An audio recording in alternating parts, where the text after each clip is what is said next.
Hai guys, episode kali ini tentang Hari Kemerdekaan 17 Agustus. Ada sitkom, ini lucu banget, yang main juga lucu banget.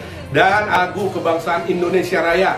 Juga yang gak kalah serunya, gak kalah bagus adalah wawancara dengan tokoh nasional, mantan Kepala BIN Bapak A.M. Hendro Priyono.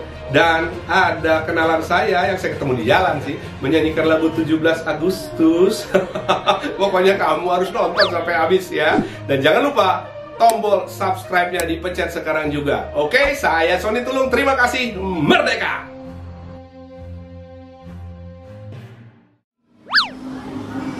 Waiter.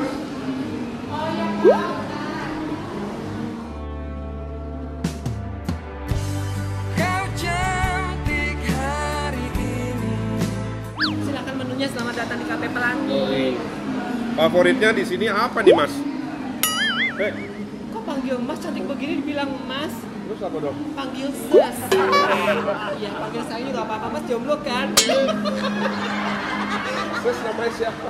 Nama aku Becek. Oke, XD, let's go. Mana hujan, gak ada ojek, becek. Hah? Becek. Becek. Iya. Becek beneran. Bentar deh Mas. Kok Masnya sampai keringetan grogi banget sih? Ya Ya ampun. Allah. Ini Lumayan. apa yang favoritnya di sini? Apa Iya. Ses, ya ses. Best seller di sini adalah susu-susuan, Mas. Susu apa? Hah? Susu fresh milk. Masa susu waria sih, Mas? Mau susu waria nih? Satu tetes Mas langsung gagu.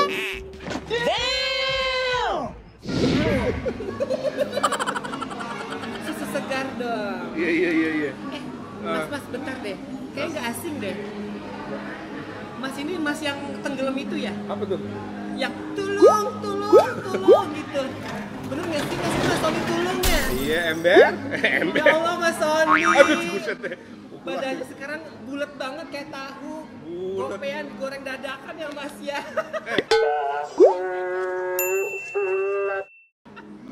Nih mau pesen nih, tapi kamu bisa nyanyi nggak sih?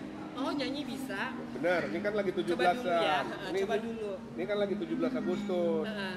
Coba nyanyi dong untuk Indonesia. Boleh, oke. Lagu apa ya? Aku mau ikut lomba nyanyi 17-an. Ih, siapa tahu kalau bagus, ntar saya ketemuin sama Deddy Dukun. Oh, gitu. loh. Boleh, sama boleh. Ariel, ya Boleh kan? Mas, ya Allah mau Rekaman. banget jadi ya. artis. Syutingnya di kebun binatang. Lagu apa yang bisa? Ada nih lagu favorit aku. Apa tuh?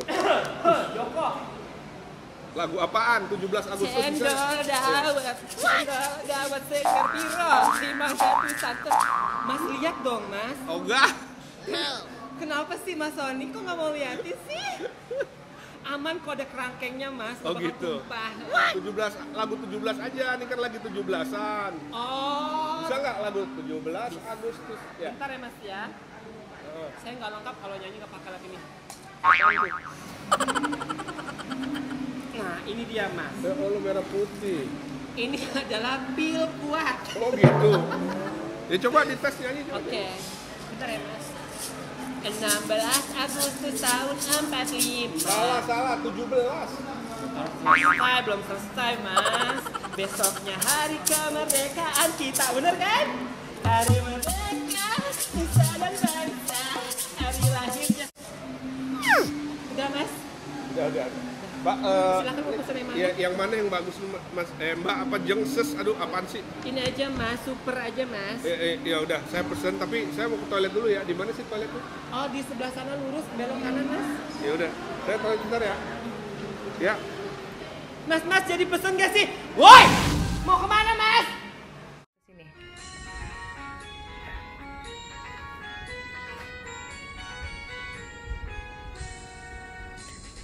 Kelas Agustus tahun 45.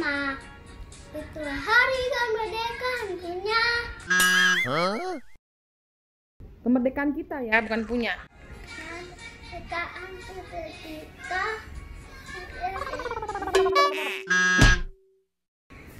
Lihat sini, semangat biar nggak diulang-ulang. 17 Agustus tahun 45. Itulah hari kemerdekaan kita. Ayo cepetan dong, Adik, cepetan udah mau mulai tuh. Cepet. Cucu, halo, apa kabar? Siapa namanya? Sonia Kalista. Satu-satu. Sonia Kalista. Oh, ini Sonia. Siapa?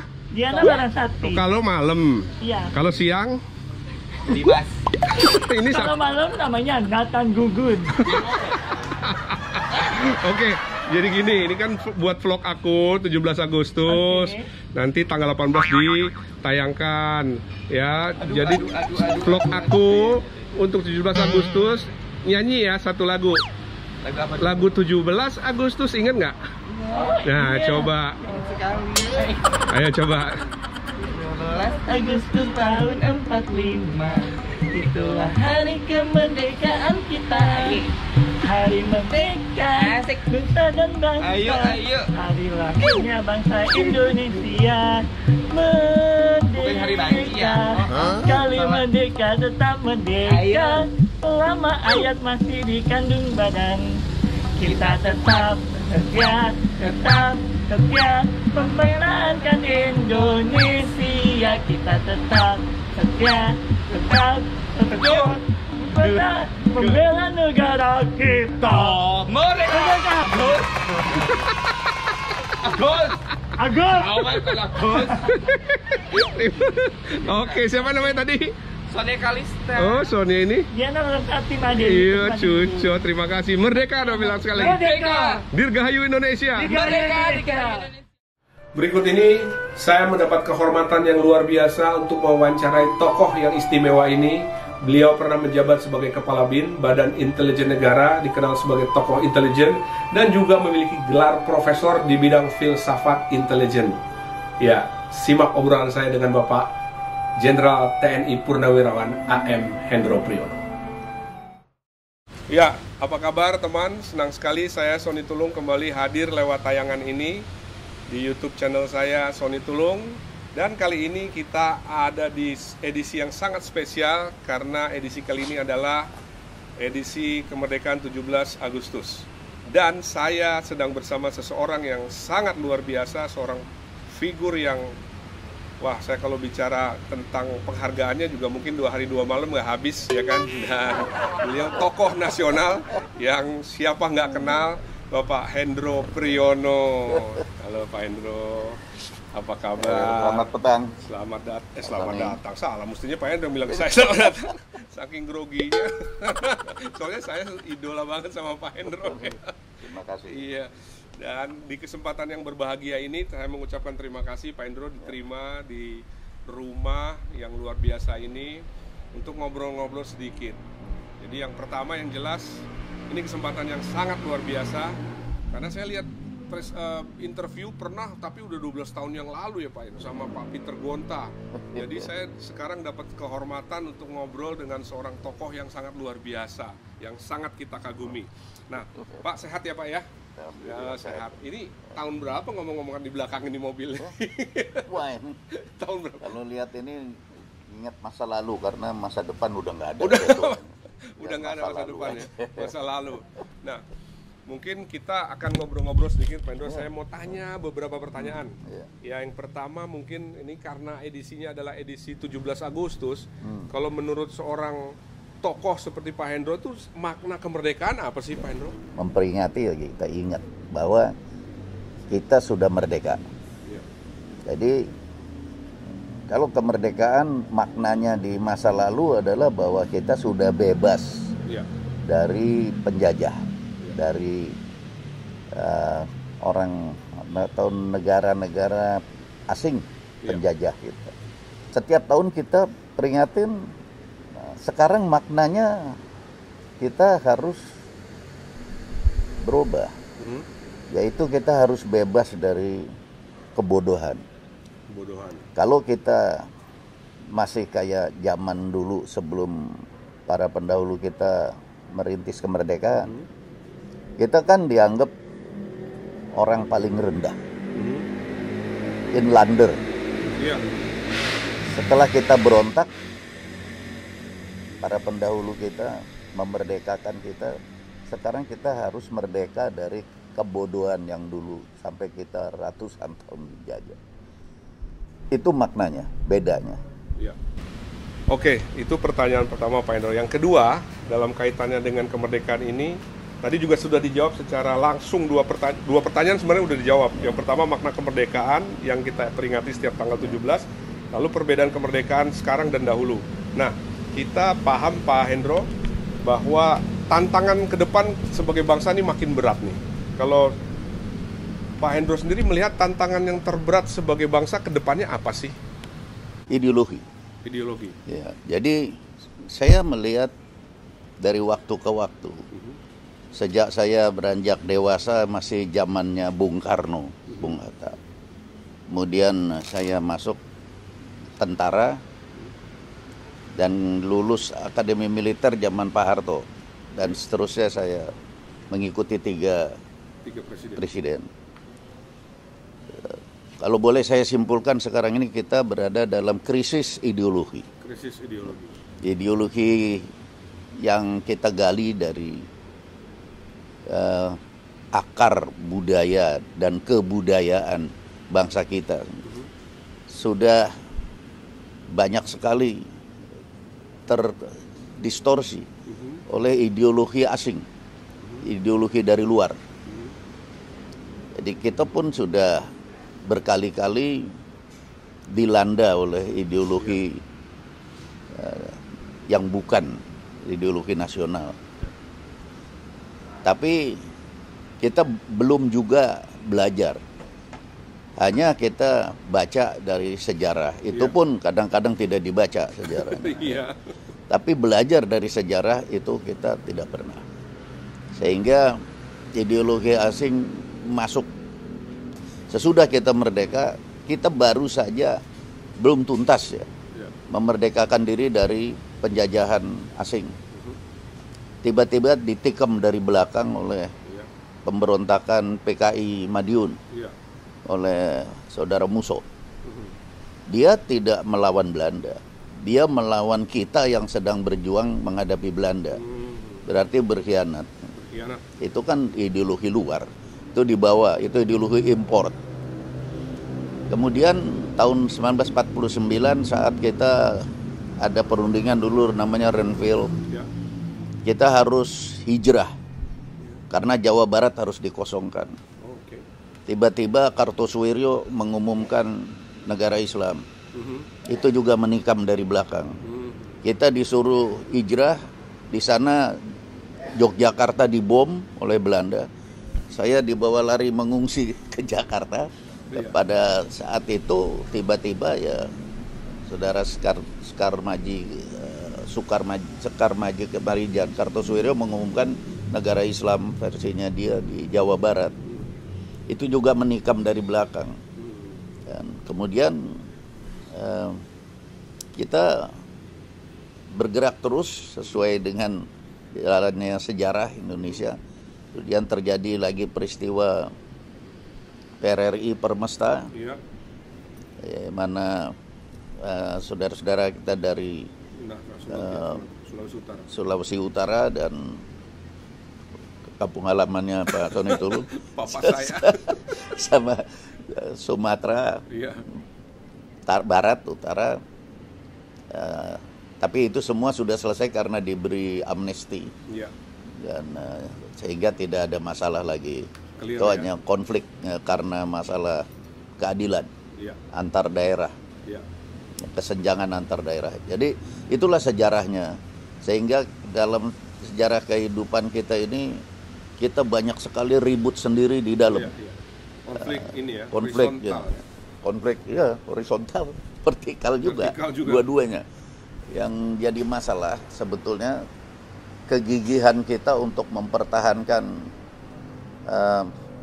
jati diri kita kurang. Kalau saya pribadi membandingkan dengan Cina, kita bandingkan sama Korea, kita bandingkan sama Thailand, mereka India tuh filmnya aja masih tetap aja kayak begitu. Dia mempertahankan jati diri. Kita terbawa arus ke sana, arus ke sini, terombang-ambing terus. Itu yang bikin kita nggak maju-maju. Seperti Cina kan tetap aja budayanya Iya. mempertahankan kebudayaannya. Pertanyaan berikutnya ini yang mungkin rada-rada menarik nih. Secara simpel sebenarnya kalau di mata Pak Hendro, apa sih perbedaan mendasar seorang pahlawan dan pengkhianat? Kalau pahlawan itu ya, orang yang merintis, berkorban untuk kemaslahatan orang banyak, yaitu masyarakatnya dan bangsanya. Kalau pengkhianat kan sebaliknya. Menarik sekali ya. Dan ke pertanyaan berikut Pak Hendro, Indonesia kan kita tahu bahwa sekarang mengalami masa-masa yang tidak mudah, baik tantangan dari dalam maupun tantangan dari luar. Kalau menurut pendapat Pak Hendro, kedepannya pemimpin seperti apa sih yang dibutuhkan untuk Indonesia ini supaya Indonesia maju, mampu mengatasi tantangan baik dari luar maupun dari dalam, dan betul-betul menjadi bangsa yang kalau Bung Karno bilang kan berdaulat secara ekonomi, berpribadian gitu kan, dan berkebudayaan. Mudah-mudahan nanti 2024 akan muncul pemimpin yang muda usia, karena muda usia membawa kepada berbagai hal yang beda dengan yang tua usia. Harus yang visioner, sehingga memberikan kepada rakyat kejelasan hari depannya. Itu yang menurut saya pertama. Yang kedua, karena kaitannya dengan sekarang ini, harus mampu menegakkan disiplin sosial. Disiplin sosial ya. Kalau 1-2 orang terus sekarang diviralkan, membikin sampai tidak ada etika, tidak ada moral, merazia tukang bakso dengan segala macam alasan, merazia orang lain yang tidak mengganggu dia. Itu namanya disiplin sosialnya sudah hancur. Dan kita perlu pemimpin yang bisa menegakkan itu dengan berani. Dan dia harus pasang badan. Kalau dia harus jatuh-jatuhlah. Gitu. Tapi dia harus membela rakyatnya.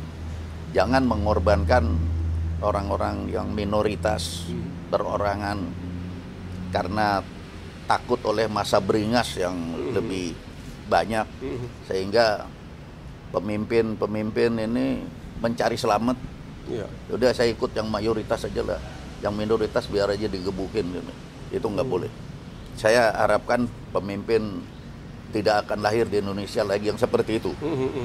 Kita harus ada yang berani demi kebenaran dan bijaksana.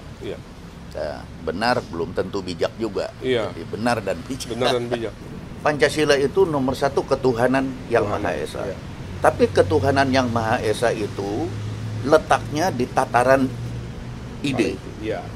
Itu wahyu. Betul. Itu Tuhan nomor 1 di atas segalanya. Tetapi untuk implementasinya kan manusia yang mengerjakan. Karena itu inti daripada Pancasila, dasarnya itu, fundamennya adalah kemanusiaan yang adil dan beradab. Di nomor 2. Nomor 2 itu. Ketuhanan yang Maha Esa, kalau penerapannya tidak berperi kemanusiaan yang adil dan beradab, kita menghina Tuhan. Apalagi yang lainnya. Jadi 4 sila yang lain, Persatuan Indonesia, kerakyatan yang dipimpin oleh hikmah, kebijaksanaan dalam perwakilan, keadilan sosial. Keadilan tuh 2 kali disebut dalam Pancasila. Betul ya. Ya 2 kali kan disebut keadilan. Jadi kita harus adil. Memperlakukan bangsa ini harus adil. Apa kira-kira wejangan atau nasihat Pak Hendro sebagai seorang tokoh nasional, ya kan, yang sangat dipandang, ya kan, wejangan bagi anak-anak muda tentang kebangsaan? Saya harapkan mereka kembali ke jati dirinya. Jangan terbawa arus. Kalau kita udah terbawa arus, tertiup angin atau terbawa arus sama, melayang, kaki kita tidak lagi menjejak di bumi. Itu tinggal menunggu kejatuhannya. Karena itu kembali pada jati diri kita, hidup plural. Karena bangsa kita kan jauh-jauh, kayak Pak Soni Tulung itu kan dari Minahasa. Itu kan pulau jauh. Betul. Ada dari Ambon, dari Irian, Aceh, dari mana-mana. Papua. Nah, plural kita itu. Kita plural. Saya minta maaf. Tahun 1928 kalau anak-anak muda kita ini baca sejarah. Sumpah Pemuda itu yang bersumpah adalah suku-suku bangsa yang Iya. jauh-jauhan itu yang beda-beda agama, beda-beda adat istiadat. Betul, kebudayaan gitu. Sama berdiri sama tinggi, duduk sama rendah mengucapkan Sumpah Pemuda. Iya. Dan Sumpah Pemuda itu kebulatan tekad karena kita itu dihina. Mhm. Suku-suku dari Sabang sampai Merauke ini dihina. Kita ditaruh kasta paling rendah, disebutnya inlander. Iya. Kita Orang nginjek Belanda itu istilahnya. nginjek Cilincing aja sampai saya udah sekolah rakyat, sekarang Iya. sekolah dasar ya, Sekolah kelas dasar. 6. Iya. Saya nggak boleh masuk Oh. buat berenang di Cilincing. Oh gitu. Dulu kan sebelahnya Sanford. Iya, Sanford. Sanford itu hanya untuk Belanda. Mhm. Kita nggak boleh. Oh. Jangan lupa, Belanda dan Timur Asing. Mhm. Paling atas itu Belanda sama orang Barat, bawah Timur Asing, kita Indonesia nih inlander paling bawah. Makanya di Sumpah Pemuda 1928, kamu pada yang bersumpah itu adalah dari Sabang sampai Merauke. Iya. Beragam-ragam, makanya ada Bhinneka Tunggal Ika itu. Kalau ngobrol sama Bapak kayaknya nggak bakal habis-habis 3 hari 3 malam ya. Bisa kapan-kapan Aduh, kita lanjut siap. lagi. Dan memang suka ngobrol. Iya, dan iya ini kan beliau ini bukan orang sembarangan, bukan figur sembarangan. Oke, terima kasih teman dimanapun Anda menyaksikan tayangan ini. Semoga bermanfaat. Terima kasih Pak Hendro, Ibu Tati atas waktunya. Kehormatan Dan saya juga. Saya yang kehormatan. Terima kasih ya. Terima kasih ya, kita ketemu lagi di lain kesempatan. Terima kasih semuanya. Thank you.